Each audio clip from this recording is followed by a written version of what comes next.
A verdade, defender o peto dos veciños tivo un prezo e o título do comunicado co que o edil de Cambados Pode, José Ramón Abal, explica a súa versión sobre a súa expulsión do cuadripartito. Por que nos votan? Pois pola nosa oposición a subir a urbana. Non temos ningún tipo de dúda sobre isto. Nos decidimos cumplir cos veciños, decidimos cumplir coa palabra dada e iso nos costou, pois tivemos que pagar este prezo. Non merecemos isto. Esta é unha decisión totalmente injusta. Eu jamás en mi vida me hubiera esperado isto. E non lle deseo isto a nadie. Para Abal, que os seus exsocios falaran da súa oposición a RPT como a gota que colmou o vaso e unha cortina de fume. Recoñece que as relacións nunca foron fáciles, pero sinala o mes de setembro do ano pasado e a súa negativa a subir o IBI como o inicio da escalada da tensión. Pois me empezaron a presionar, me empezaron a aislar nas xuntas de goberno, me facían invisible, non me dirixían a palabra, non me saludaban. Era unha actitud de acoso e derribo constante, diario, semanal. Por que non acudía ás xuntas de goberno local? A veces incluso por salud mental.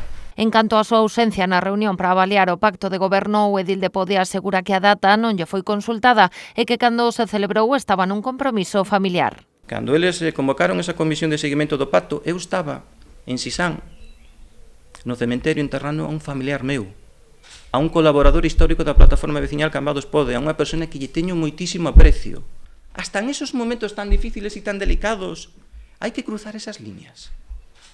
É dicir, vale todo en política. Sobre as acusacións dos exsocios que apuntaban a súa falta de compromiso co cuadripartito, Abal deféndese aludindo o seu voto a favor do orzamento municipal para este 2026. Ademais, asegura que agardaron a aprobación do documento para asinar o seu cese. Non hai acto de maior lealdade que aprobar os orzamentos fai un mes. Non hai acto de tan mala fe esperar a que eu aprobase os orzamentos para que ao mes seguinte me dixen unha patada no cu. Non hai acto de tan mala fe, de esa estrategia tan sucia, tan rastrera de utilizarme así desa forma. Eu creo que a víctima neste caso claramente que nos utilizou foi Samuel Lago. Aínda que recoñece que son momentos duros, xa dende a oposición o concelleiro asegura que está a recibir o apoio de moitos veciños. Estes días foron dolorosos, moi duros, eu creo que unha puñalada pola espalda sorpresiva que nunca nos hubiéramos esperado dunha persona que é alcalde de Cambados gracias ao voto decisivo de Cambados Pode. Sobre o seu futuro, José Ramón Abal non desbotou un posible acordo co Partido Popular se pecha as portas a calquera acordo co alcalde, o socialista Samuel Lago. E o que queremos anunciar é que lle retiramos todo tipo de apoio político a Samuel Lago. Nunca volverá a ter o apoio de Cambados Pode.